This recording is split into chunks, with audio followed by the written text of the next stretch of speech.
Hi, everyone. It's a real honour to meet you, and thank you for all the hard work that you're doing. And thank you for even thinking about having a rebellion in Switzerland. This gives me a lot of hope, and this is exactly what we need in the world. So yeah, just very quickly, just so you know who I am and what my backstory is. I think the first important thing to say is that before I joined Extinction Rebellion, I really couldn't call myself an activist, really. I had organised a few student protests, gone to a few things, but I wasn't in any way a coordinator or an organiser. It was walking in through the doors of Extinction Rebellion, which had an atmosphere, which I hope that you'll be able to create as well, in which anyone could take on a role of huge importance, that I found myself for 2 years in the action circle of Extinction Rebellion, organising mass rebellions, thousands of people getting arrested, and it completely changed my life. So here I am today. My experience was I came on in the very early days of Extinction Rebellion after they'd done a few actions, and then I went on to be in the central team, you know, the central sort of 10 people coordinating the April Rebellion. That saw over 1,000 people arrested in London. We shut down the capital city for 10 days in total. It reached 2 weeks of disruption in the end. And it got us a negotiation, or at least a meeting with the government, a declaration of emergency. And I mean, it basically changed everything in this country. Things have not been the same since in terms of the way that climate and everything else is talked about. I then went on to organise or be one of the coordinators in the October Rebellion, which actually, whilst we didn't achieve so much from it, it was considerably bigger. We had 30,000 people, 2,000 arrests, and created what is now a sort of historic change in the law. Policing, everything has had to change itself. And that as a result of that massive rebellion. So I will, in this introduction period, I'm going to talk about a few different aspects of the rebellion. And hopefully this is going to be like genuinely practical insider advice on, like, right down to what spreadsheets you need, right up to what's your aim on how to bring down the government. So I'm going to try and fill in all the gaps in between that. So I'm going to go over the timeline roughly of how you build up to rebellion and what you do to get to D-Day and all the things to think about. Talk about openness of organising, transparency, talk about relationship with the police, talk about, crucially, action design. What are you actually going to do there on the ground and why it matters that action design really counts? And then talk about how to run a central coordination team as well.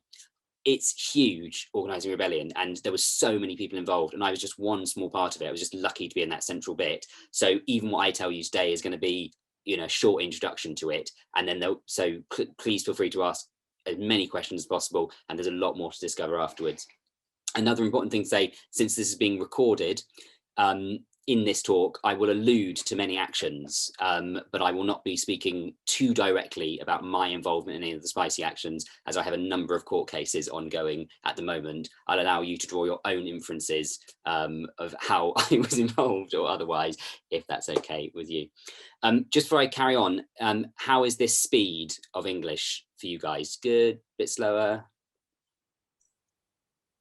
Cool. Okay, awesome.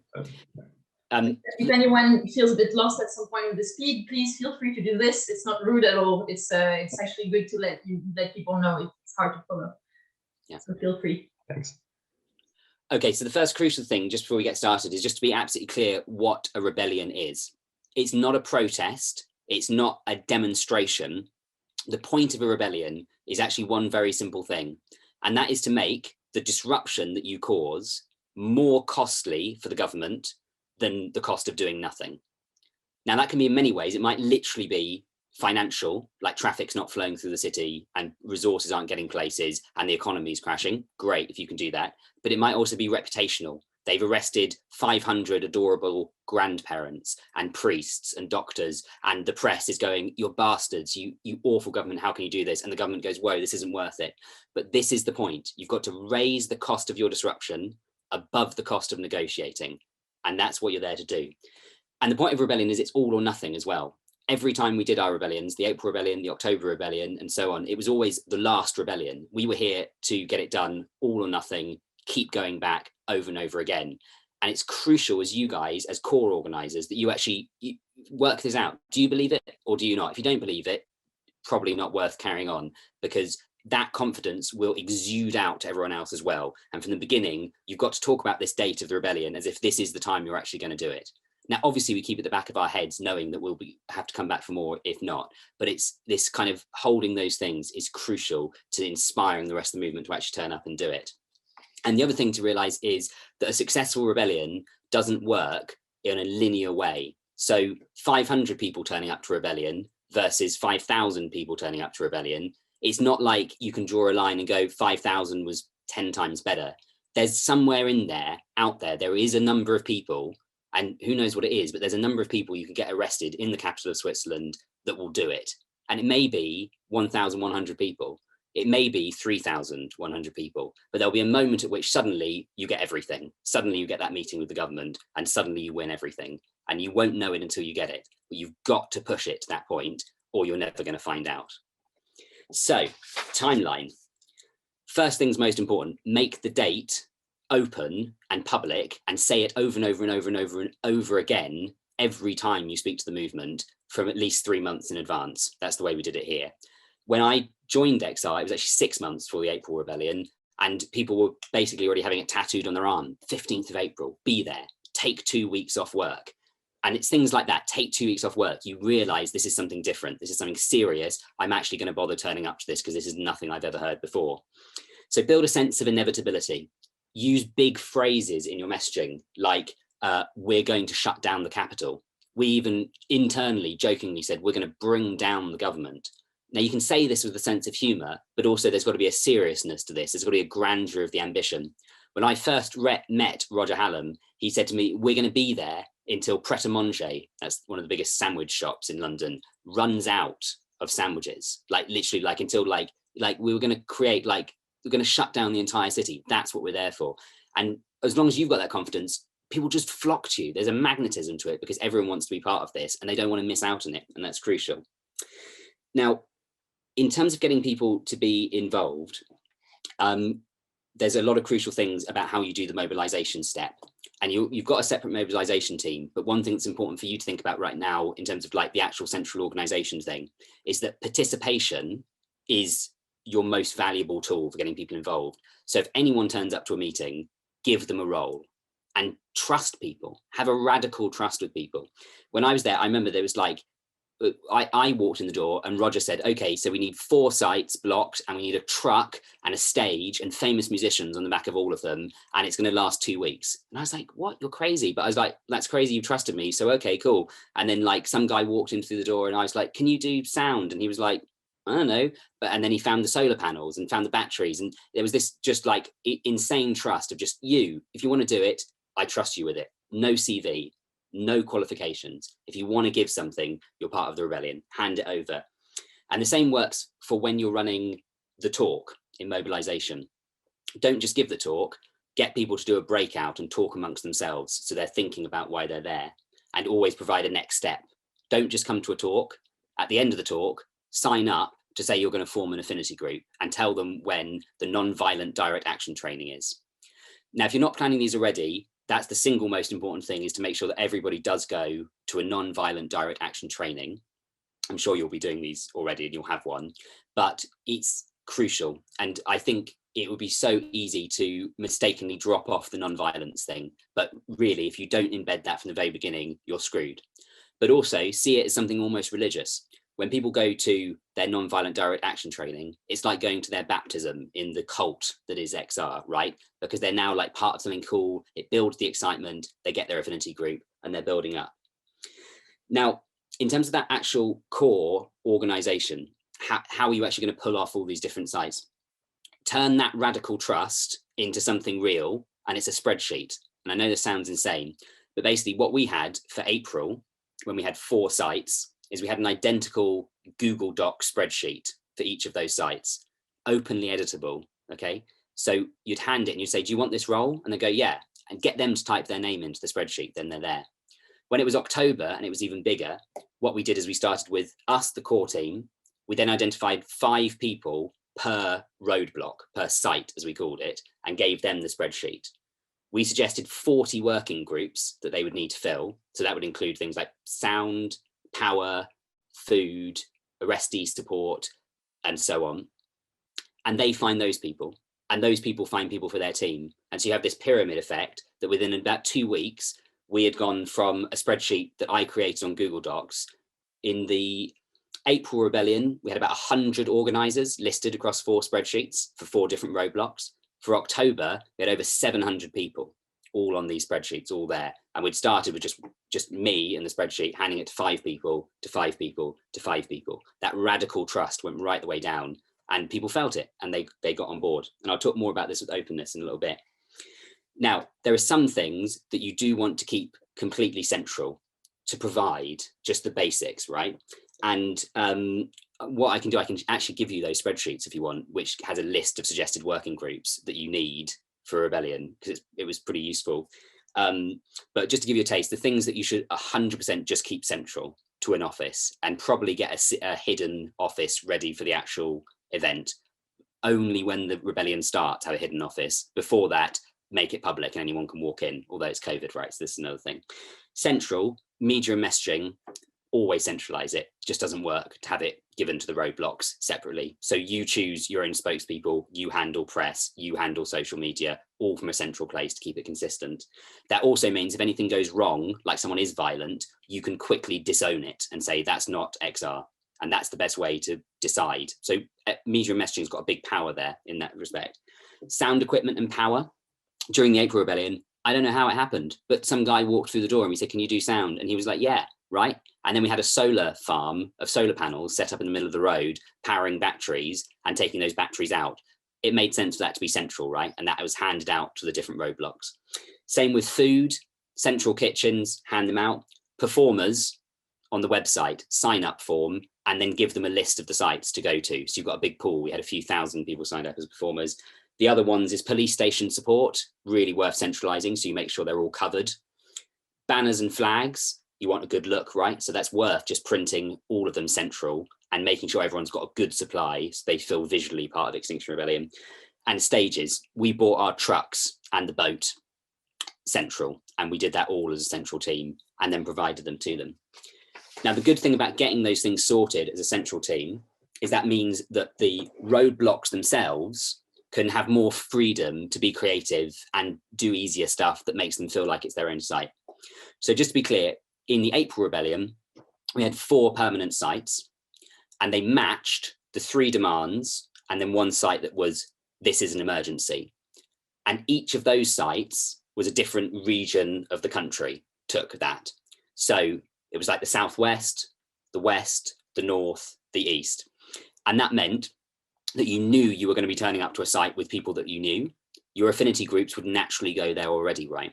And also it meant that you could start investing in them, and people started thinking of them as their own little mini countries that they would be taking, right? So then things like being the stage host, if you've got a stage, and scheduling, doing arts, creativity, sculptures, running workshops, and crucially, coordinating the affinity groups, which I'll talk about a little bit more in a moment, running a welcome desk. Those are things that really make you feel like this is my roadblock, and you start to be territorial about it. Don't underestimate, that is crucial. It was for us, that people get there and within half an hour, this is my road. And it's like a primal caveman thing, but once it's your bit of road, it's your road, and you'll keep coming back. And that's crucial, and you get rested over and over again. So think about that from a central coordination. What things can you give to them that will make them feel that the most? We started giving out chalk, paint, got people to literally paint the roads, things like that, right? Now, in the build-up, there's loads of things now to get the sense of inevitability.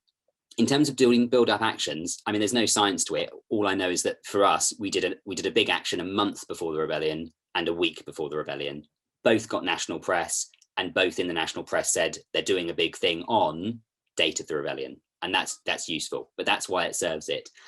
With those ones, it's quite useful to do something with high sacrifice, as that's what tends to raise people's attention. So if you've got an action like that up your sleeves, do a press conference, literally organize a press conference, invite all the journalists, and at that press conference, reveal a crucial piece of information.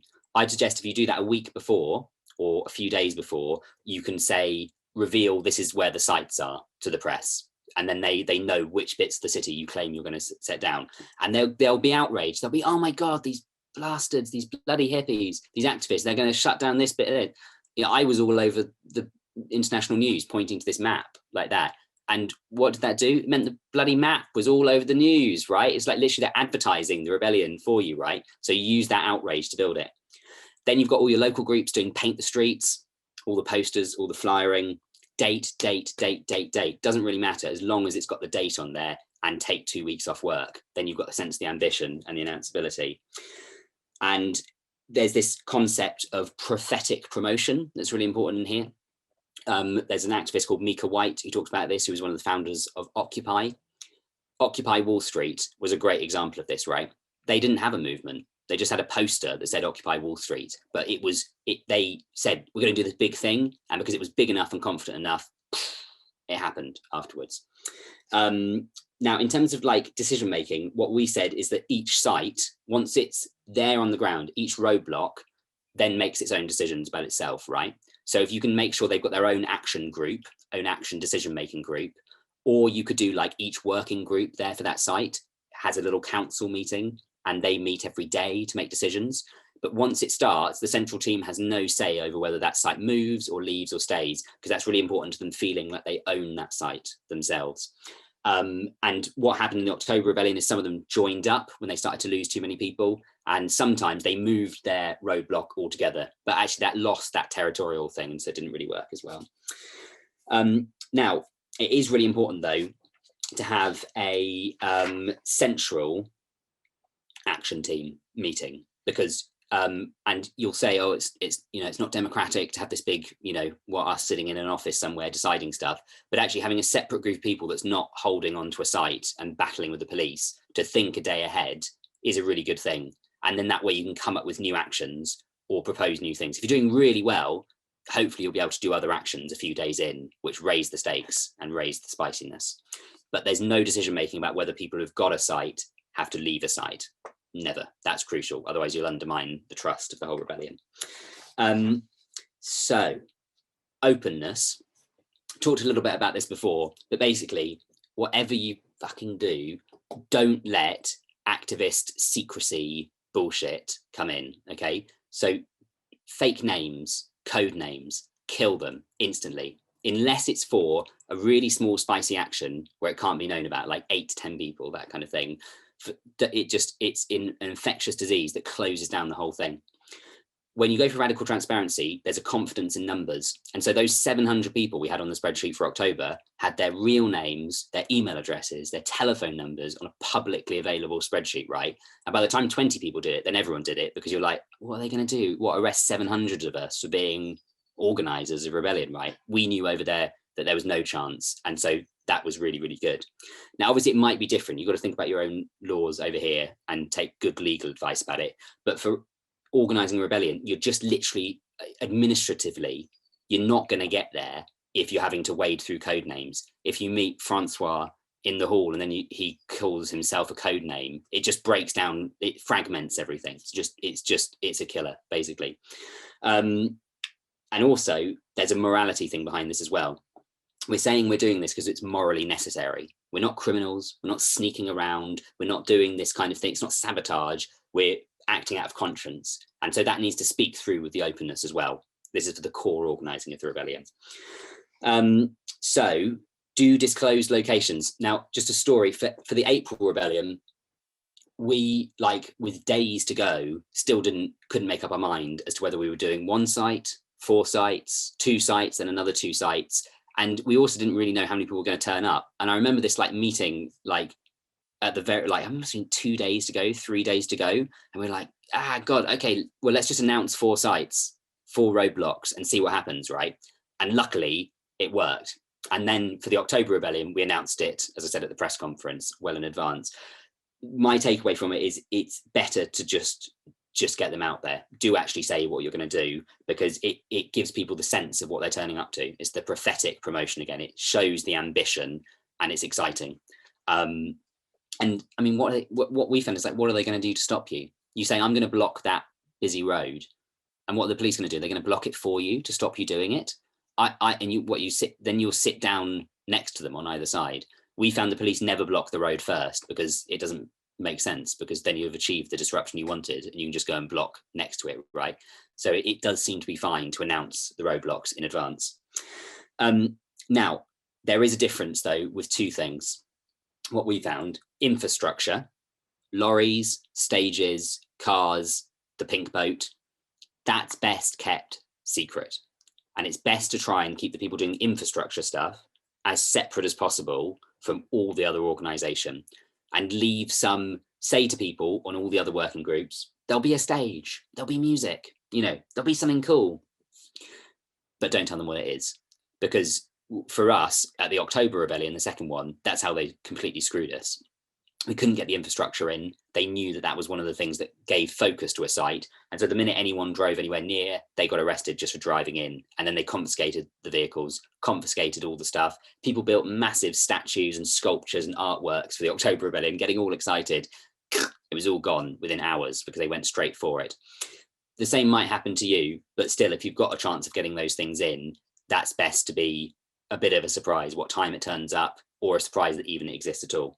And the other thing is spicy firework actions. So one of our most successful ones was during the April Rebellion, 2 people jumping on top of a train, not the one you might have seen, which went really badly, but one that went really well. And no one knew about that, right, until it actually happened. And that was crucial because it was a high sacrifice action that could have been prevented. But these are really special cases, and they do add stuff to the rebellion, but it's not the main focus, okay? So make sure there's either radical transparency or these small number of cases where you've got reason for secrecy.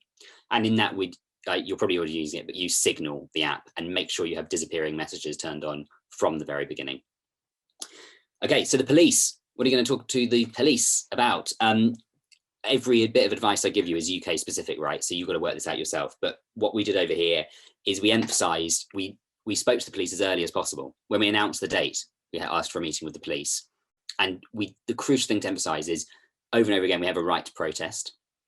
Over and over again, it's non-violent. It's non-violent and peaceful. And hopefully that will make sure that they de-escalate, so they don't turn up with the full stuff, you know, with, I don't know what you end up facing over there. But it means we got a very different kind of policing because they were already reassured, and they could see that we were running non-violent direct action. And that meant you had a different policing from the very beginning. Don't tell them about the infrastructure, because they'll just come and nab it and they'll try and work it out. And don't tell them about the spicy preventable actions unless you've got a reason for it. Downplay the length of time that the rebellion is going to last. When your police liaison's in the room, despite all your messaging saying it's going to be 2 weeks at least and we're going to bring down the government, have your police liaison person go, well, you know what, you know, activists say a lot of things, you know, it's going to be 2 days max, you know, sort of thing, because then they won't plan their scheduling for police and you'll screw them way more later that week when they're still having to arrest you. By the end of the week, the first week of October rebellion, we had filled all the police stations in London for 4 days, 5 days in a row.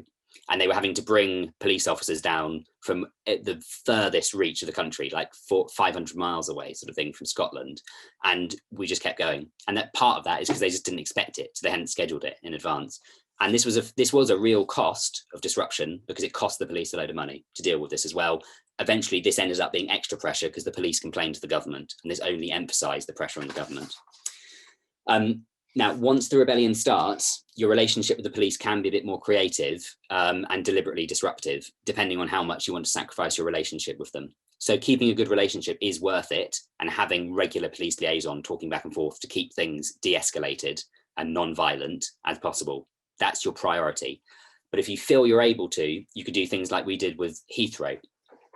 4 days, I think, into the April Rebellion, we announced across all the public channels that the rebellion was going to go to Heathrow Airport, the biggest airport in the UK, and shut down the airport.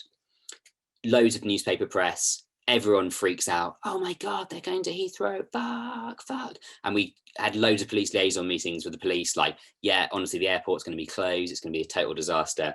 But actually we were actually only sending 8 children there with a banner in the end, and you might have seen it. So the police sent thousands, fucking like this, and then there's just these kids, and you might have seen the photo. There's all these tiny kids crying, surrounded by police, and that just wore down the ability of the police to keep going as well. And remember, if you're speaking to the police, they're humans too. It's never really happened over here, but talk to them, tell them why you're doing it, and try and emotionally wear them down as well. Try and emotionally bring them round to the cause if you can. Okay, I'm going to go probably 5-10 minutes over. Sorry, I'm slow. Is that all right? Action design. Now, this is the bit that really is so country specific, right? That I'm just going to talk about I'm going to try and take our experience in the UK and turn it into like broader principles for you guys, if that's helpful. But the main thing is about finding what we call the sweet spot action. So that's finding an action that will get you arrested at the lowest possible charge with the lowest possible consequences for you, but still require you to be arrested and taken to a police station. It's open to anyone, just about, and highly accessible and highly repeatable en masse. Now in the UK, that's sitting in the road.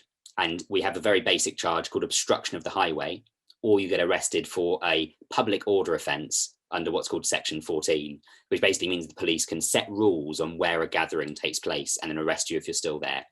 Both of them end up with like £100 fine, but you have to be arrested, taken to the police station and processed in the court. And once we had 1,000 people doing that, the whole criminal justice system broke. When I was arrested in April, I never even got taken to court. They just couldn't process it all in the end. Actually, loads of the times I've been arrested, never even got to court because they just couldn't deal with it, sort of thing.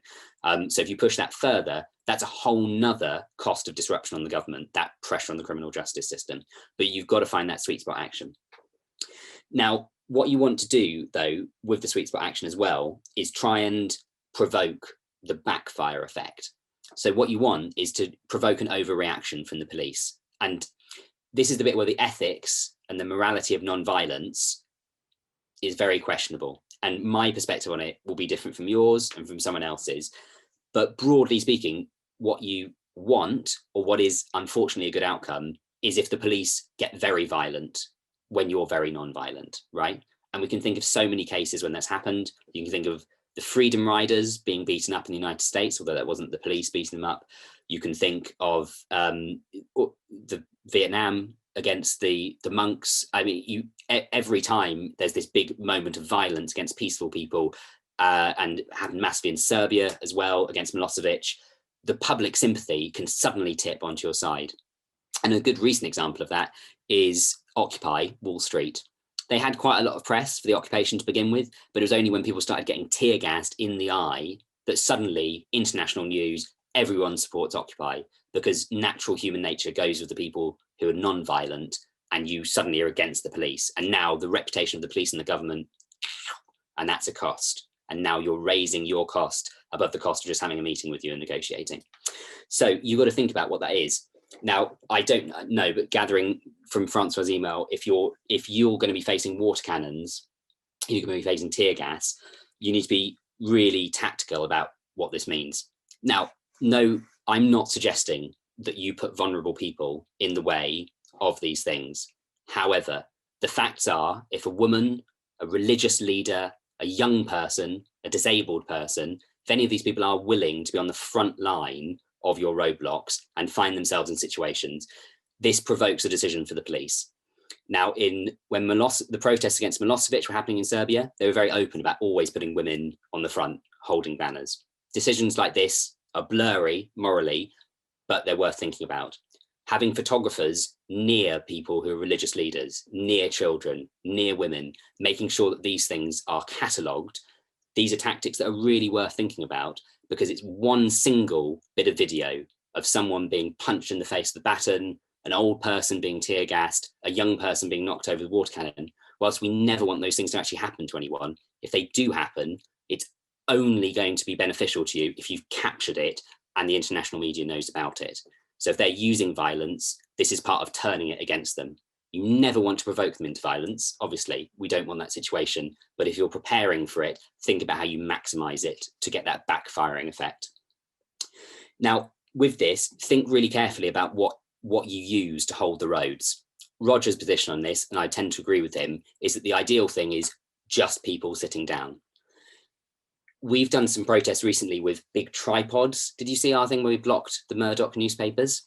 I was one of the people there. I got arrested for that. But I have to say, I think we overdid it with the tripods. It looked very professional. And suddenly that was activists And for the public, they were other people. We were other people, right? Whereas if you're just sitting there like this, oh, that's someone like me. That's a teacher. That's a doctor. That's a mother. I can see it. That's the really valuable thing. Always prioritize that. But you can get creative with things that don't change. It's very visual. You know, we're really talking about what's communicating to the public over newspapers and online. So things like glue, that slows things down massively if you're super glued to the pavement, right? But you visually still look like a normal person, and everyone's got glue. So you still feel very normal in that way. You could think about cheeky things that won't make it into the press, like gluing bricks to the road. We've done protests like that. But again, you've got to be so careful that you don't look like you're just being unnecessarily kind of annoying, or, you know, or kind of sneaky tactics. If you've got something symbolic, like the pink boat, suddenly it's very different, and locking onto that, gluing yourself to it. If it's got some emotional resonance to it, those tripods, they just look like, and they look sinister, didn't they? They weren't cuddly. A pink boat, you can lock yourself to that and be on that, and it's beautiful and imaginative and lovely. So think about it. That does work. If you are worried about holding the roads for a long time, the other thing is like vehicles, cars. We had a hearse, you know, for carrying coffins away. Again, it's kind of creative. If it looks creative and silly, having people sitting inside them, sitting on the roofs, that slows people down massively. But it's just the bit where it looks like professional activist infrastructure that you're not going to build a mass movement on the back of it. So be really careful about that. Having a theme to each site is really important if you hold them long enough. In the April Rebellion, we had the garden site where we brought trees, at the pink boat site, and then we had the Parliament Square one was democracy. That makes people kind of embody it more. And you have to hope, and you have to encourage people to get to the point of coming back for a second arrest, a third arrest, or a fourth arrest. Build this into people's psyche from the beginning if you can. And if people start to really hold on to their roadblocks, they will come back. This is where police station support becomes important. You're probably already thinking about this, but if one person ends up at one police station, even if it's 5 hours outside the capital, you need to have people there outside to give them some food. Prioritize that, nothing more, because this is one of the most emotional experiences for people when they're getting arrested for the first time. It's when they come out and there's someone there who goes, hey, thank you so much, here's some food. And that emotional sense of belonging is massive. And I've personally fallen totally head over heels for it, where in October I came out the police station and was like, oh my God, and walked straight back down the road and got arrested without going home. I'm back in the police station. And many people do this because there is this emotional feeling to it, and that's really crucial and also morally important to look after these people. So I think that's the main things about actions. Oh, the other thing to say is, I'm not suggesting concretely that you do this, but it's worth noting that during October, disrupting airports was a very successful tactic, which had to be dealt with in a slightly different way from roadblocks. So that might be worth looking at the history of other protests that they have done that as well. Okay, so final thing, just a central coordination team. There is a few things to think about, but you're already using your SOS structure. So to be honest, if I were you, I'd just keep that going. Try not to overcomplicate and have like a separate, we at various times had separate working teams for the rebellion, and separate central working teams often got complicated. But the most important thing is to always have the working group plus coordinator model. If you do have preemptive arrests, that way everyone else in the working group can fill your place really easily. And that way you don't lose anything. If you've got the sites all using a mirrored version of the same spreadsheet to organize with, I know it's weird, I'm going on about spreadsheets so much, but that means that if someone does get preemptively arrested, their exact role exists on one of the other roadblocks, and it exists in the back office. So people can switch places very easily. Make sure you've got rotas, it's super obvious. Don't obsess, to be honest, over like who's going to be like cleaning the kitchen on day 4. In the April Rebellion, we only planned 2 days of rotas because we didn't think we'd be there after like the first day. And then by day 3, people were just rotating themselves completely organically on the ground. And it was really magical. And with the stages, when we had music, you had this amazing thing, like just famous DJs would turn up and be like, hey, can I play? And be like, yeah, come on up. Yeah. Like that, it was great. But what you do want to think about is affinity groups, arrestables, as we call them. It's worth rotoring and scheduling that and getting people to save their arrests and it's a big thing, but try and make that sound like that's a bigger sacrifice that you're going to hold off to get arrested on day 2 or day 3. And if you think you're only going to have small numbers and you're only doing one roadblock, then that's another reason for it. Because if you can have 50 people day 1, 50 people have held off to day 2, 50 people like this. To be honest, though, the one thing to say is beyond 3 days, no one holds off because the excitement happens. So even beyond 2 days, you're putting it. And quite often the people that were meant to get arrested on day 3 just run down there anyway. But that's something to coordinate. So make sure you've got an affinity group coordinator per roadblock, and that they have a very clear chain of command of who they're handing them on to, because that's your key one. If they're preemptively arrested, then things really start to go to shit on the roadblocks. So make sure they hand on all the details. If there are preemptive arrests or a preemptive raid on your warehouse like we have, great, it's really good. Make sure that you make the most of it and get as much press for it as possible, because it just builds the drama. It's like people are now captivated because they're like, shit, if this is happening now, it just makes us look more impressive, right? If the police are that scared, this is going to be amazing. I'm going to watch, I'm going to come down, sort of thing. Like, make the most of it as playing out this drama.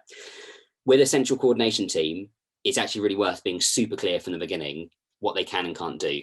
And I propose they can organise new actions. They can disown things that are violent and say that's not XR, but they can't tell an existing roadblock what to do. That's in a gist. Loads of other things as well. And also the other thing, you can never call off the rebellion. Once the rebellion starts, there's no such thing as calling off the rebellion. That's crucial, because if one person's come down saying, I'm going to block this road for 2 weeks, they have to be supported to do it. And be really cautious of someone who starts holding a lot of stuff.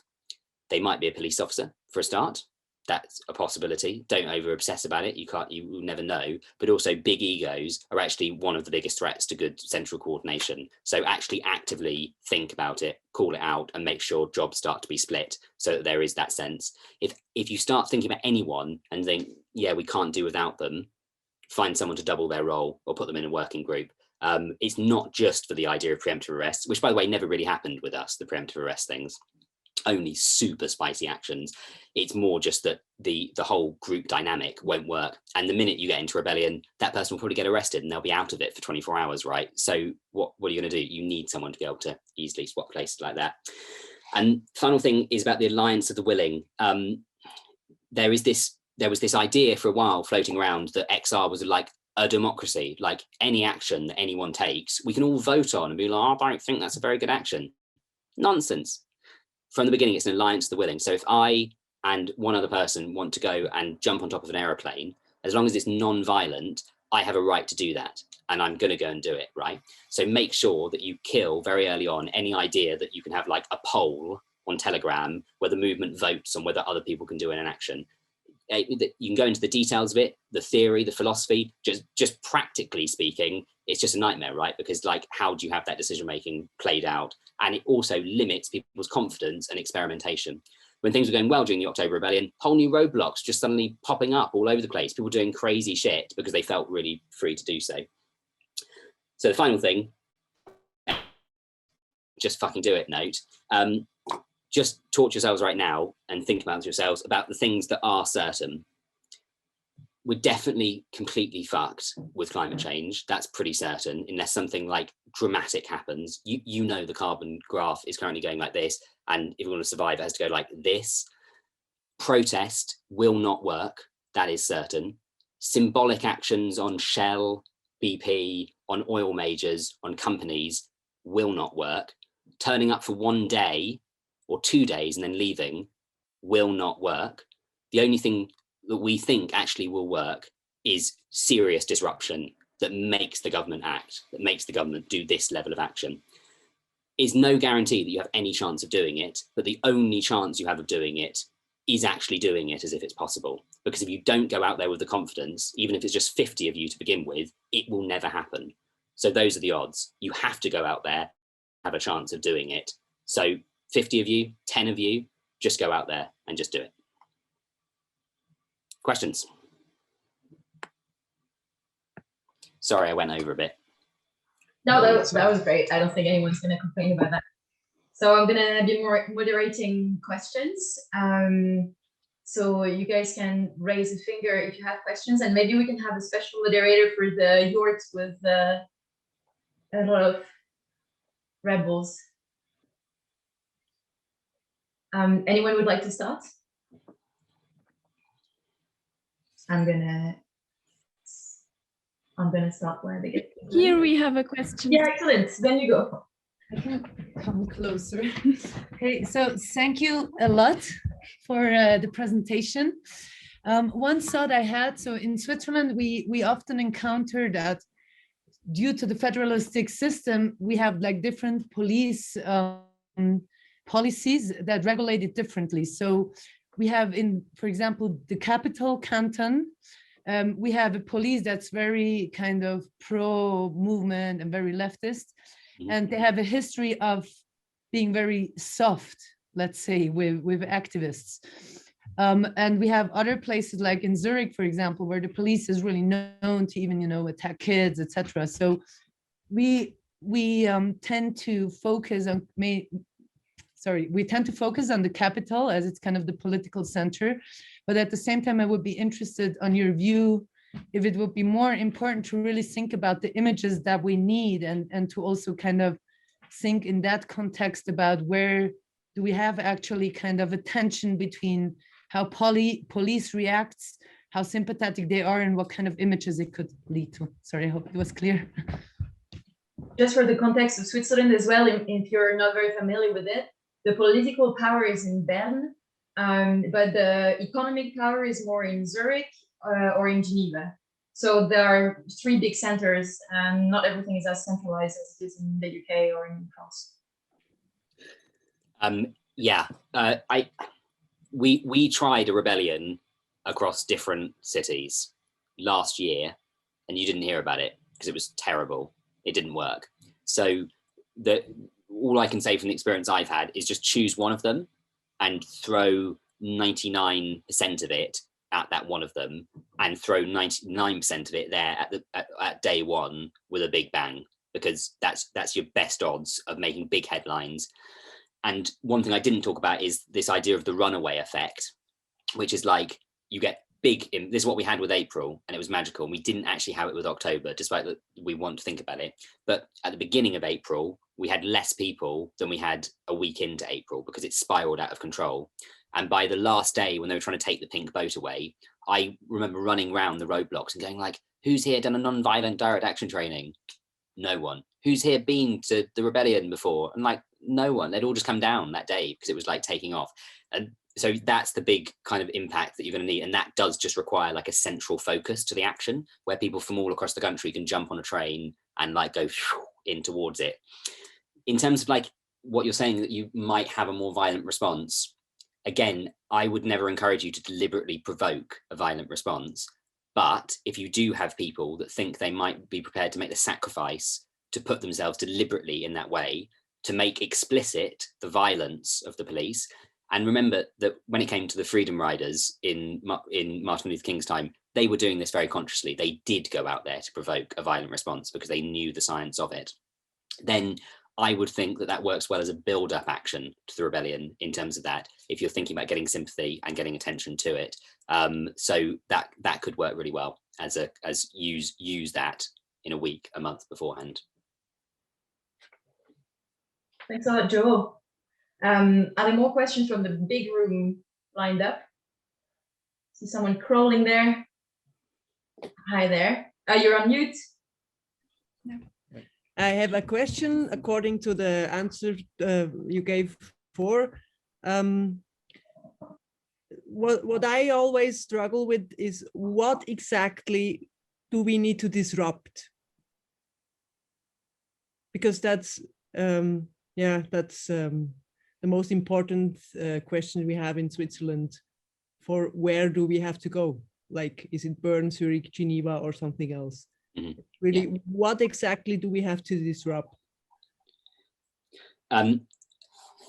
So, first principles of the XR model of the rebellion is its material disruption. This is the big difference that we're aiming for. So we're not just doing things symbolically. We actually want this to have you to be add up the cost of this in someone's books, someone's spreadsheet somewhere, right? So that's why we're blocking roads. That's why we're causing traffic. That's why we're trying to shut down airports. And this is the big distinction. So the minute you start hearing people think about symbolic actions, it's like, lovely, do it if it makes you feel good. It's not going to achieve anything. That's our theory of change. It might be wrong, but that's what we're doing as a rebellion.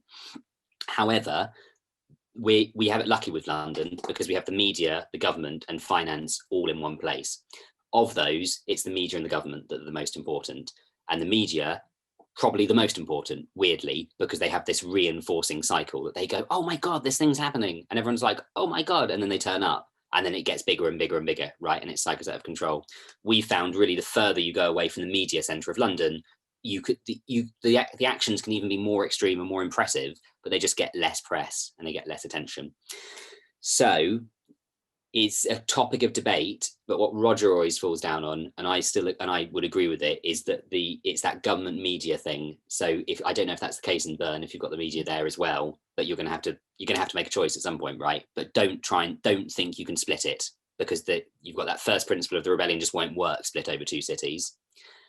But then choose, I'd say, between government and media, but make sure it's material disruption. Make sure you're literally physically stopping stuff. You're blocking the traffic. You're shutting down airports. You're stopping trains. That's the difference that will matter. And it's the difference that's mattered over and over again with the history of civil disobedience.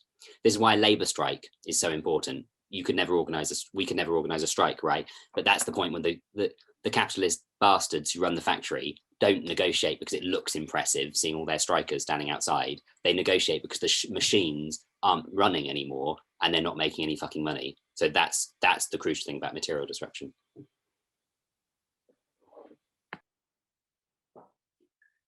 Are there more questions lined up from the big room? Anyone calling this way?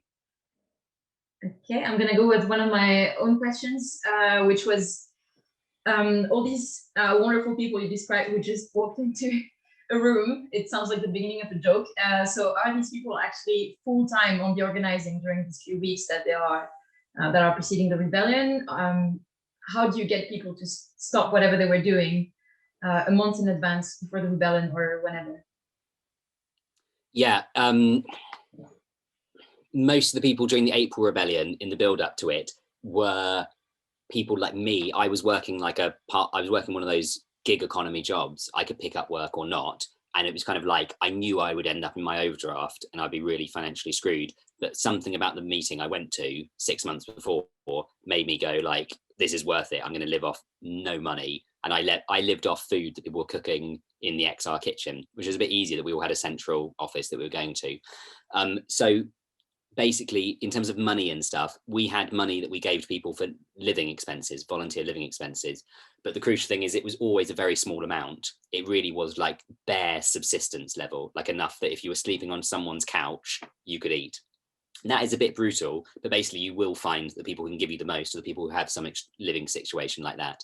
We also had people who were in quite a traditional old-fashioned marriage where the husband was earning a big salary and they'd just finished, they were looking after kids, and when the kids were at school, they came down and organised the rebellion. So it actually genuinely was, now I think about it, a lot of people like that who were doing it. Do you think if you do end up with money to pay people, this is what we've always managed to do, don't ever let it be that someone's like mortgage relies on their money from Extinction Rebellion, because then you'll start to become a self-protective organisation. You won't do risky things because you're worrying about losing your mortgage, right? Thanks a lot.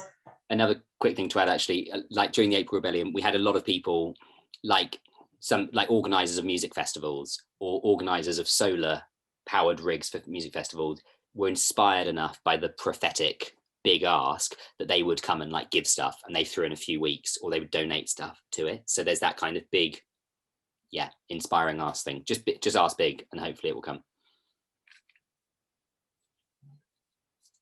Questions from the audience? I have yet another one. How did the... So what? David also. Ah, sorry, David. Go ahead. Sorry, just a small question. I joined a bit late, sorry. But maybe is there any technical tool or any, something on this side, how to communicate, how to organize, something you can recommend or totally not recommend? Do you mean something digital? Yes. Yeah. Okay, so we used Basecamp to begin with, the Extinction Rebellion, and it was really, really good because it's so easy to use and it gave lots of people a sense of participation. We maxed it out and they asked us to stop using it because no organization had ever had so many people on it before. And then we migrated to all these other systems like Mattermost. It's been a complete nightmare and it's ruined everything. So Basecamp was good. But the main thing I would say is even avoid going on Basecamp. Have a Basecamp for the sense of community, but for the core organizing, to be honest, we did most of the things through Google Sheets, Google Drive, WhatsApp, and for occasional things, spicy actions, Signal. Do you have Signal, the app? Oh, except one other thing, Telegram. Do you have Telegram Messenger? That was the other thing I was going to say. If you're struggling to hold roadblocks and you're being cleared with tear gas, right, or with water cannons or something like that, having a Telegram broadcast that you've got the entire rebellion all in, that's another way to possibly do it. Announce a new location for the roadblock, and you say at 8 a.m. every morning, we're going to announce a new location. And that means the police are going to have to respond as quickly as everyone. So everyone's coming to Central Bern, Central Geneva, and they know, check the phone, bingo, run and take it. And actually throughout now we've got a rebellion broadcast going all the time. Be careful not to overuse it, because if you send too many messages on it, it loses its currency with the movement. But if it's something like one message every day, people are like so excited and they take it really seriously and then they go there. So that would be the other thing I'd recommend. But you know what, the main thing you want is that if someone says, hey, I want to join, within like 5 minutes, they're on the communication channels. Anything more than that and you lose people. And that's the problem we've had with this Mattermost bullshit, because it's like,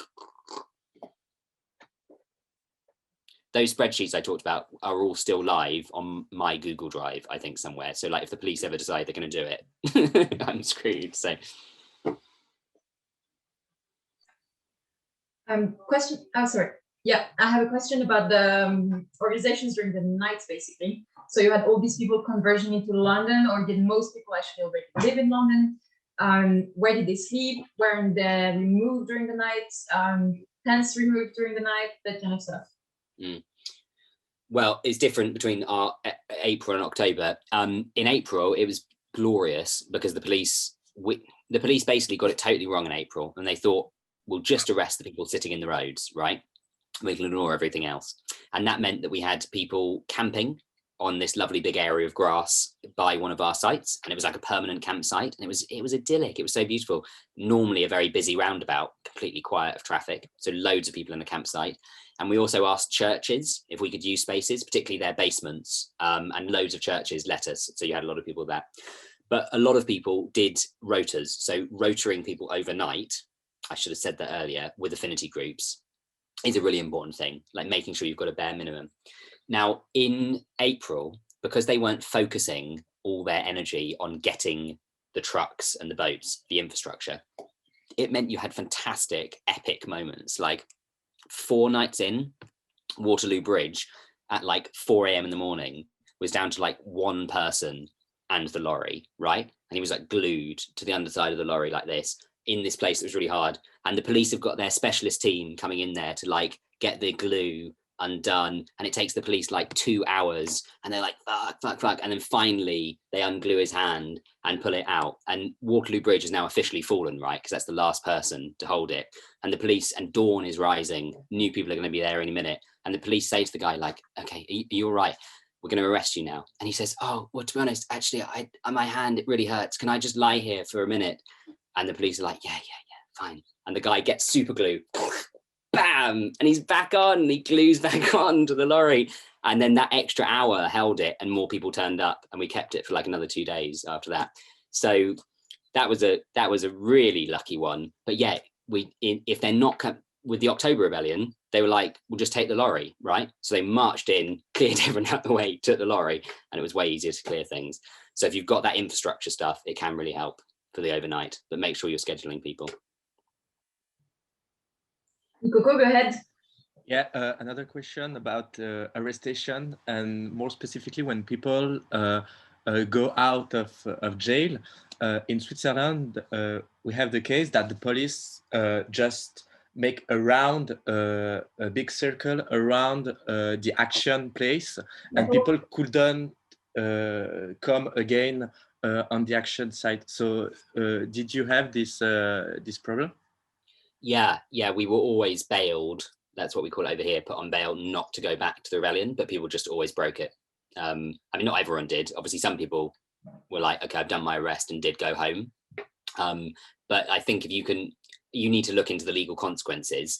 But if you're giving one thing I forgot to mention is before the rebellion, make sure you give a really easily accessible legal briefing, which is sent out to everyone, which says, broadly speaking, if you're arrested for this, this is what will happen, this is what will happen. And you might want to include in there, if you come back and get arrested again, puts the idea in people's head, and break your bail, this is the consequences.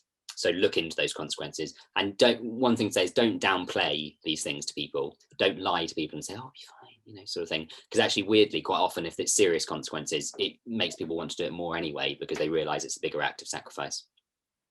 I think what Nikoko was alluding to was that the police here will probably kettle the entire area, close it off, then media can't go, support can't go, you know, they will prevent you from coming back there. So I guess you need another site, or you kettle the police yourself or something. I don't know what.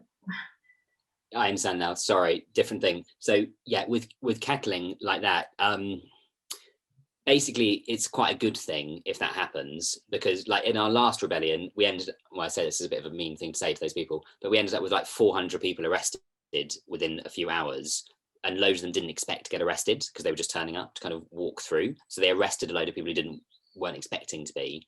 But this is the important thing. If you've got enough numbers to take more than one site, to do 4 sites or at least 2 or 3, because then you've got that kind of like, if this one's being kettled, people can go and do this one. In all the rebellions, we had people moving around, reinforcing each other. So if you've got the Telegram broadcast, you can say like, this site needs more people, sort of thing. During April, it was happening organically through WhatsApp chats that people were sharing, reinforcements, go, sort of thing.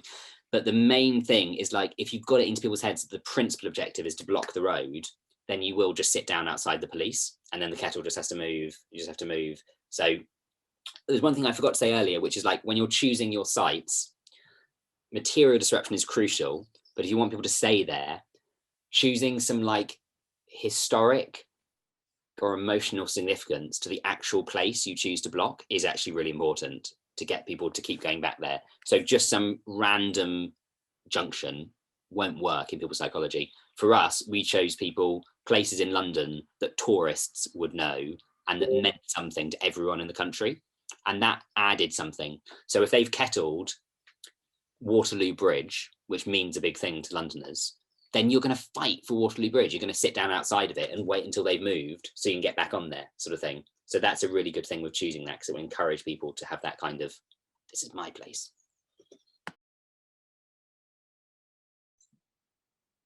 Thanks a lot. I see some movement in the yours.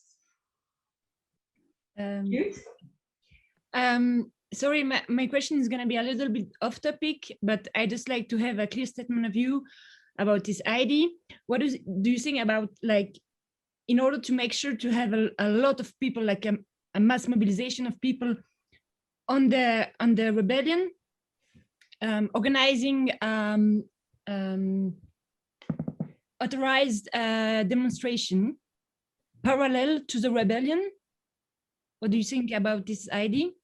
Si c'est pas clair, avec l'un qui est reformulé. Okay. No. Just to repeat it back, so you're saying you've got people blocking the roads, but you've also got maybe like a march where everyone like walks along, and the police have said, yes, you're allowed to do it. Yeah, actually, if you do it right, very good idea. And I should have mentioned that that's something we did. For the start of the rebellion, you could have a march, but make sure it ends up in the place where everyone's blocking the road, right? Or on a weekend day. So in the April rebellion, on the Saturday that we got to, we started on a Monday. On that Saturday, we had a big march, and I can't remember, like 30,000 people turned out, even though the rebellion itself was probably only like 5,000-10,000 people, really, even though it made such a big impact. And loads of those people walked past, and we made sure it went past all the sites, and they're like seeing all these people sitting there in the roads, and loads of them are like, yeah, I'm in. And they go and sit down. They're like, this is great. And it completely breaks the thing. On that note, what you really want to do with the sites, with the roadblocks themselves, is try and design it and choose locations where you can have all layers of participation close to each other. The best sites that we organised had that. So Waterloo Bridge had a little area with breastfeeding mothers and their children. Then there was like, just next to them, there was the people sitting down getting arrested. And then just next to them, there was the people like locked on, like the hardcore people locked on to the back of the lorry to make sure that that was defended, sort of thing. But also there's some people just standing on the pavements talking to protesters who had nothing to do with the rebellion, but it made sure that you had that full, and many people then did step up. They go from standing on the pavement to chatting to the people who are sitting down to being like, well, I could get arrested, and then sitting down, sort of thing. And that was a really crucial piece of the action design. So if you can find somewhere where there's, say, like we've got Parliament Square, a big green space where you can have people protesting next to people sitting in the roads, that's really good. But make sure they're not separate places in the city, or the risk then, and there is a big risk with this if you promote it too much, is that you legitimize protest, even though our theory of change, and you can disagree with me, but I agree with this, isn't really going to work on its own. So the important thing is not to lie to people and say it's actually that important that you go on this legal protest. Still be honest with them that this is a way of showing your support, maybe, for the people who are doing the rebellion, or for adding our voice to the rebellion. But don't go and say this is actually going to do something in its own right, because you'll undermine the rebellion itself. Cool, thanks a lot. That was quite clear. One more question from the audience. They're arguing. Shall I pick one? Yes. So I have a question regarding how do you work with other movements, with other organizations in the preparation or in the rebellion itself? Because we have quite a, let's say, a packed summer in Switzerland. There are a lot of different events organized by like Fridays for Futures and similar. And yeah, if you had any experience about that and what you think about it. Sorry, yeah, good question. We've discussed it a lot and been through various different iterations of this. The simple answer is, and this is really, it's brutal, but you've got to just be honest about it. It just is a rebellion. And if other movements want to join a rebellion where the focus is causing disruption, then they can join, and that's great.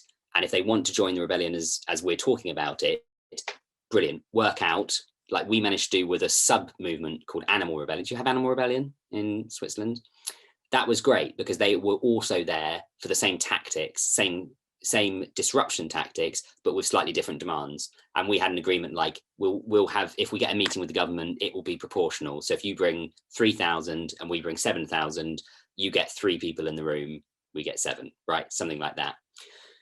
Don't kid yourselves though, that a movement that's not founded on civil disobedience will wholeheartedly start backing civil disobedience, because they're not set up to do it. It's generally either in the DNA of that movement or it's not, right?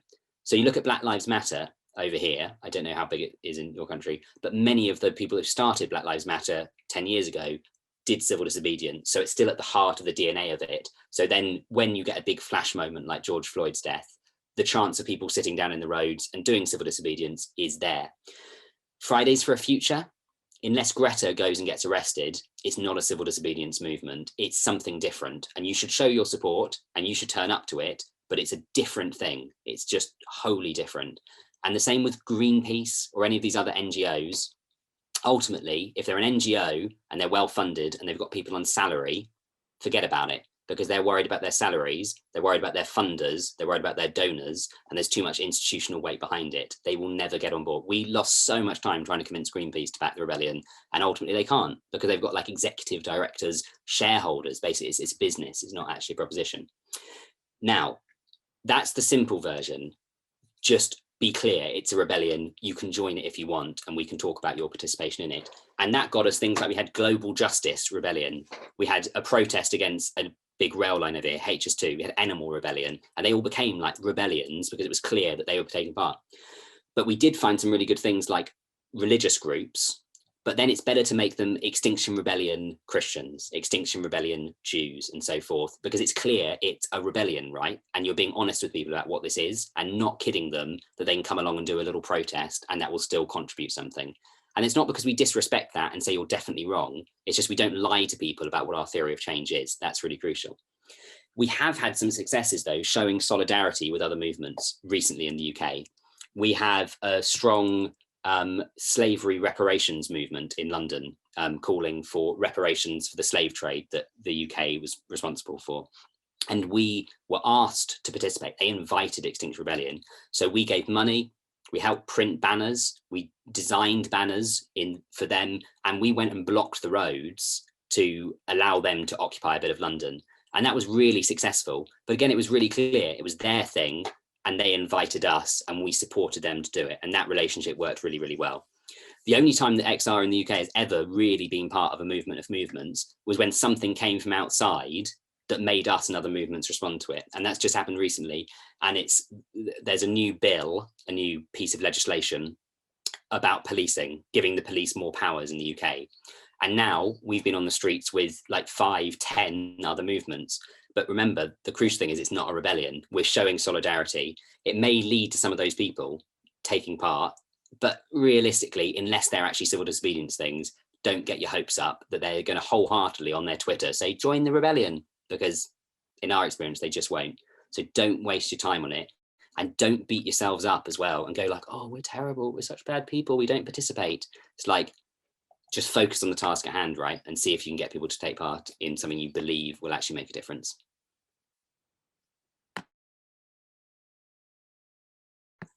Thanks, Joel. I think that was quite exhaustive. Sorry, a bit long. No, but that's great. Lots of different study cases. Are there more questions from the youth? I see someone moving. Maybe not. I have one question, which is very about details, I guess. But we've always had it quite hard here to understand what affinity groups are for and make them stick together. But also it's because we've never had a rebellion on the horizon. So you would just patch some random people together after an NPDA training and then tell them you're an affinity group, and then they wouldn't know what to do. Maybe they weren't empowered enough to do their own actions, or they wouldn't know why to make their own actions either. But so can you summarize what an affinity group does, how you form it, and what they do before and during a rebellion, basically? That would be super helpful. Yeah, I mean, as you'll probably know, affinity groups go back as far as the history of civil disobedience in some ways, right? So they were in the civil rights movement, in many other civil disobedience movements, there's been affinity groups. If you're doing a big spicy action that sends you to prison or something like that, then you'll spend months with your affinity group preparing to do the action. Extinction Rebellion kind of took that and turned it a bit more into a sort of almost like a military setup, like it's the platoon at the bottom of command in some ways, just to make sure we had like measurable groups of people with some responsibility to each other, some sense of reliability. Like, are you going to the rebellion? Oh, yeah, okay, I saw you. Yeah, if you're going, okay, yeah, that just really helps, right? Now, some of our affinity groups that were formed around like more like friendship groups, like a couple of people knew each other and then added others in, have lasted for ages and then go on to organize other actions. But don't worry, the vast majority of affinity groups that we form at the end of non-violent direct actions are like single serving. They work for the first day of the rebellion, maybe a couple of days into rebellion, but then many of them don't exist afterwards. So the main reason is that for rotoring, you're not going to be able to, if one person alone and doesn't know anyone gets a text saying, hey, you're on this roadblock on the second day at 3 a.m. in the morning, I wouldn't fucking go, would you? You'd be like, oh, that's scary. Who the hell's going to be there? But at the very least, if it's 10 other people that you saw at the non-violent direct action training are also told to be there, and you can exchange some messages being like, this is crazy, you're going to do it? Yeah, I'm going to do it. Then you will do it. And the difference is huge. Roger did a load of research before we started Extinction Rebellion about this, the micro design of emotional bonds and how much of a difference that makes to commitment.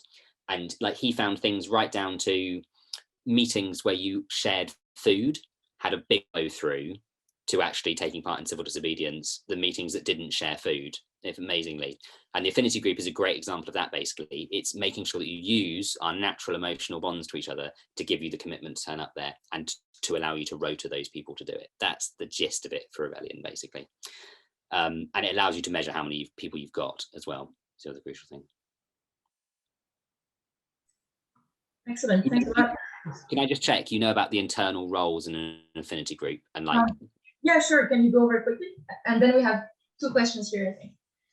Yeah, so just super quickly, like when you've got an affinity group, make sure you've got two people who are like the coordinators who take people's numbers, start the WhatsApp chat, and tell them your responsibility is to make sure everyone knows about the date and knows how to get there.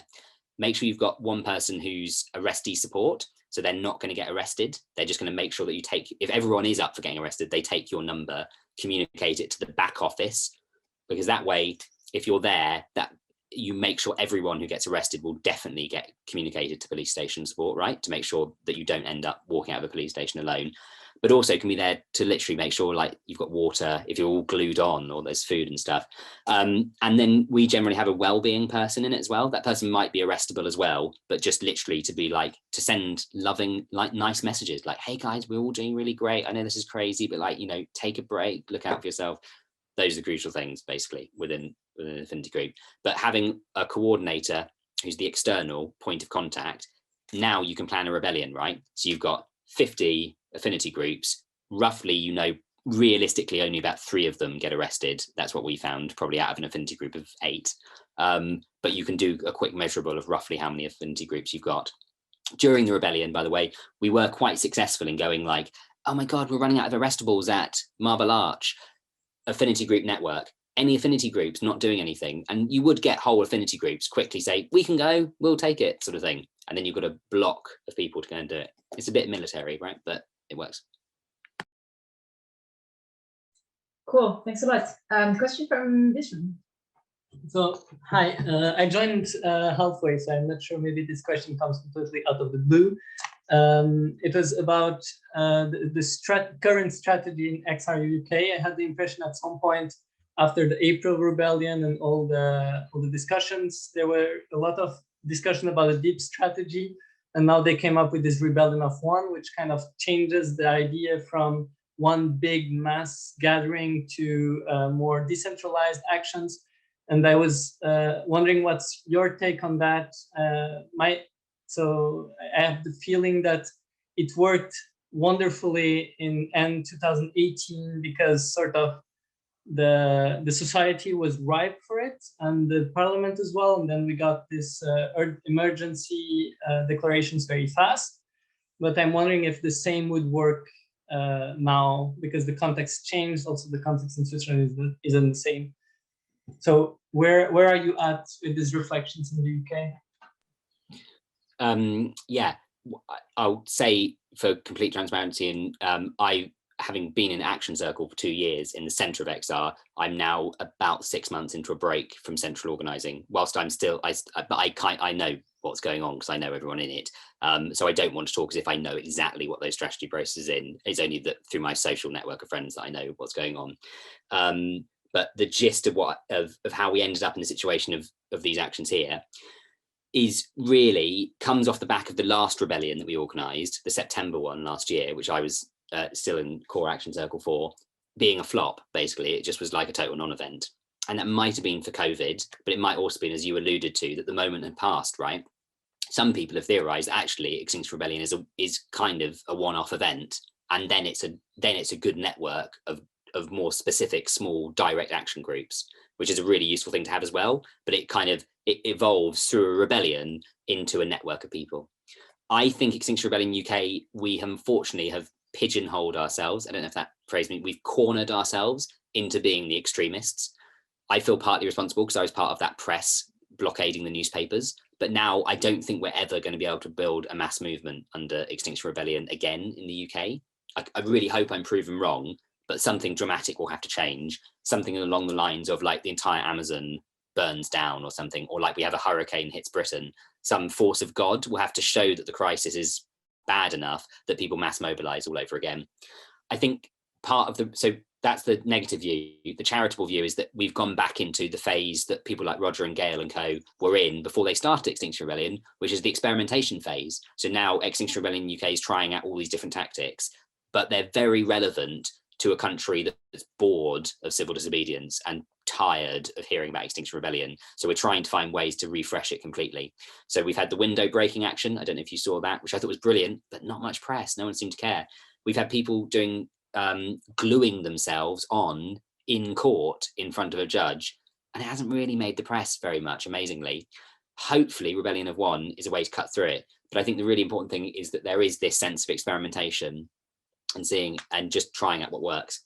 And the positive thing you take away from that, just remember, it was like only a year before Extinction Rebellion started that Roger Hallam and like 4 other people were going to jail alone with about 10 other people who knew about it, right? For gluing onto a window over and over again. Like they were tiny, unknown, trialing, experimenting, and they found that sweet spot action of people sitting in the road, and that's what did it, right? I don't want to put you off at all, but it might be that if this rebellion doesn't work, you need to keep experimenting until you find that sweet spot action. So yeah, so it was a bit of a ramble, but I hope that was helpful sort of insight at the moment. The other thing to say is basically it's an administrative organizational nightmare in the UK because there was never a clear decision-making strategy process. So every strategy process that came up with something just got ignored and people did their own thing anyway. So if anyone is working on governance and SOS right now, try and think, are any of your people actually explicitly leaders already? So basically we had Roger and Gail were the leaders, definitely, clearly, because people trusted what they said and we did what they said.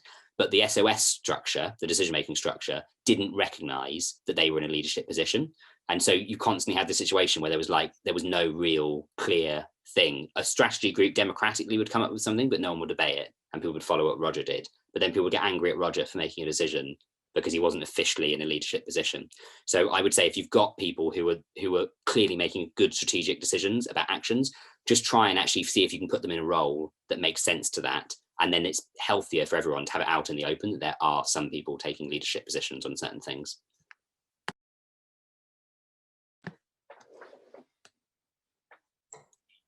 Thanks a lot. So we have 10 minutes left. So we have time maybe for 1 or 2 quick questions. And otherwise, you can also decide to share something. Yeah, François? Yeah, I had just a question about a concept called conditional commitment for actions. Did you use this or not? No, not for the rebellion, actually. Now, there in a small way, yeah, because the just maybe can you just repeat to the people in a clearer way than me to what? Yeah. What? So conditional commitment, I would consider it if I were you. Basically, you go, I sign a thing saying I will go to Bern and get arrested if 500 other people sign to say that they are going. Now, for things in the UK, it was very successful when 30 years ago, they organized a tax strike and people said, I will stop paying my tax if everyone on my street or half the people on my street say I won't pay my tax. And that was really successful. But we never really used it for arrest things because I think the logic being that we didn't want to end up just not meeting it, right? Or giving this idea that actually it's not worth going and doing it anyway, because actually even 10 people going to block a road is actually still worth it, right? So I would only consider using it if you really think, Jesus, there's a different attitude towards civil disobedience in Switzerland that's holding people back. And in that case, I would set the bar low for if it's on the basis of arrests, you know. Remember that some of this happened, there's a smaller version of it that did happen in as much as we had people signing an action network form, and in that action network form, at the end of either the talk or just on the website, it said, are you willing to get arrested? Are you willing to go to prison? Would you play a support role instead? And that wasn't actually conditional commitment, but then in the newsletter going out a week before, we said 2,000 people have signed up to get arrested. So it kind of did the same thing. So you could think about using the psychology of conditional commitment without structurally actually using it would be the other option. So what we're thinking to do in the coming weeks is to set up some kind of ultimatum to the government saying that if they do not do blah, blah, blah, 3 demands, we're going to make a big mess in September or in autumn.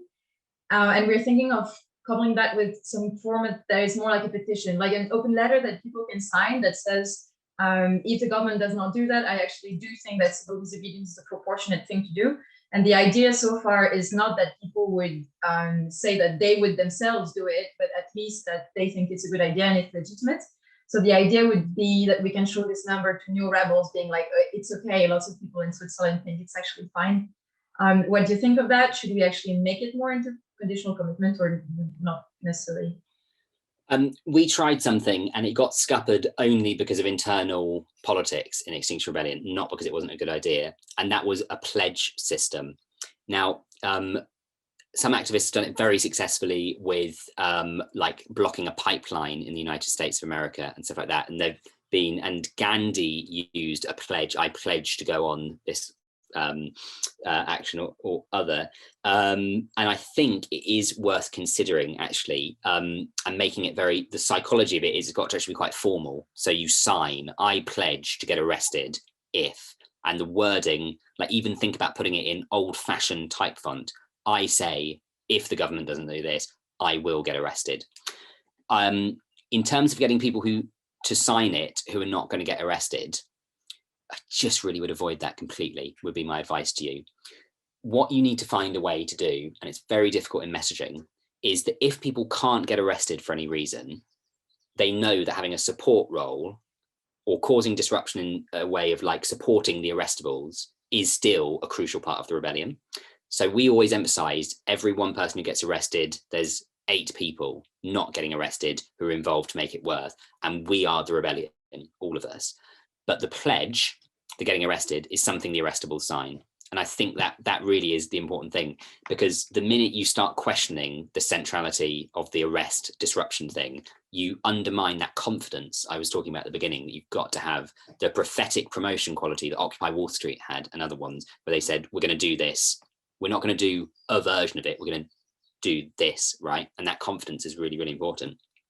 In terms of whether there's a social acceptability for civil disobedience or not, if I were you, I'd try and foster more of a sense within your movement of essentially we're all fucked, right? It doesn't matter if it's socially acceptable. Like we're doing, it's got to be a virtue. Does virtue ethics, does that mean anything to you if I say like that?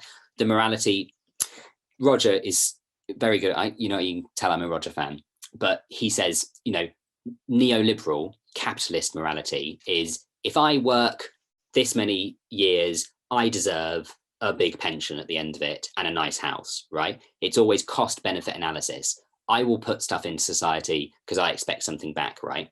And that's been the way that we've destroyed the planet, right? It's like, if we take enough of these trees, we'll feel good as humans, and we'll have a benefit.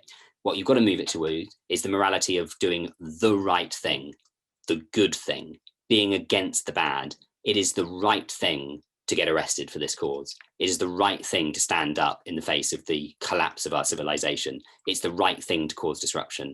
It is necessary to get arrested, and not, don't worry, everyone will love you.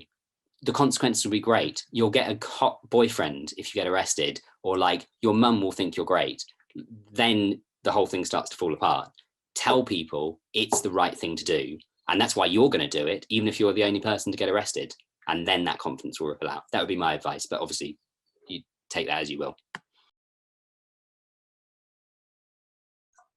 Cool. Excellent. Thanks. I think it's very empowering, and it's a pretty good way of wrapping up as well. Is there anything anyone would like to add? And otherwise, that's going to be the end of it. Maybe we can, the people who are close to a screen, but people in the York might want to get closer to the screen, just to say one word of how this makes you feel now, how you're feeling after this meeting. I think it could be pretty good to get room temperature as well. And it's a good way of thanking Joel for all the time he spent with us and all this crazy expertise that he didn't think he would have when he walked into that dreadful room 2 years ago. So myself, I am feeling absolutely on fire. And I pass on to François. Yeah, I'm empowered, motivated, but yeah, like it's reality now, and we need to organize this. And yeah, let's try to keep it short. Maybe one word or two. You can think it through a little bit. Nikoko, how do you feel? Just empowered. You answered a lot of questions I had, so thank you very much. I pass to Cécile.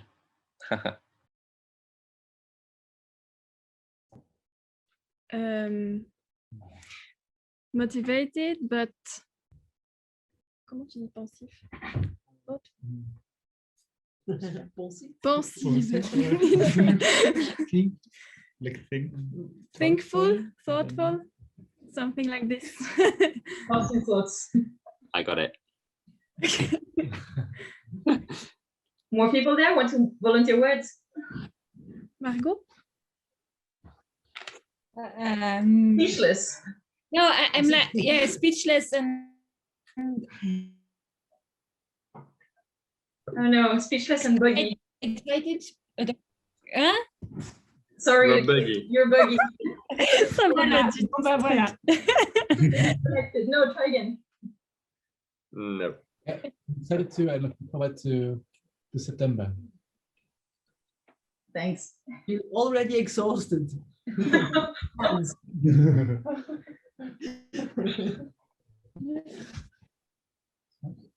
Okay, thanks, the Yort. We have more people here. Hello. I'm from Extinction Rebellion China, and very happy to have a meeting with you. And it's actually my first meeting with that's meet offline and online together, and it's really structured and yeah, very informative. Thank you. Thank you. And I'm also inspired, and mostly inspired to inspire more people and like get the mass moving.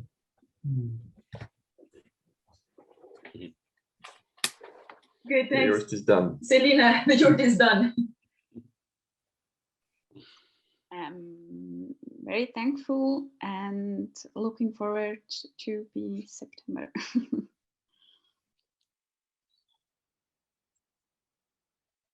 Sorry, David?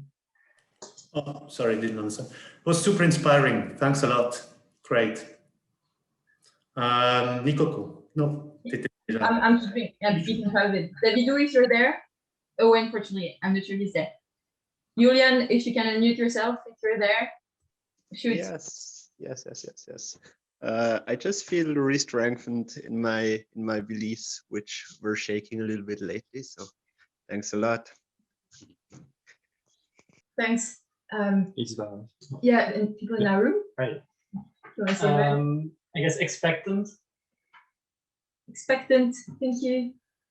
I don't understand English, so I no understand. Lost. We'll make sure this entire thing gets translated in every national language twice over. And please hit us with Isvara. I would say impatient and ready for action. Thank you. And Joel, that leaves you. If you want to wrap up and say anything, you get the last words. I'm so grateful for you hosting me. Thank you so much. And I can feel that here is a group of people who's got it in them to do something even bigger than we did in the UK. So I have a huge amount of belief in you. But the important thing to realize is, even if it's just the people in this room doing it, you're already doing the right thing, and it's already worth it. So keep it up. Thanks so much. Thanks. Thanks, everyone. Thanks so much for what we're doing. Have a good evening. Bye, thanks. Take care.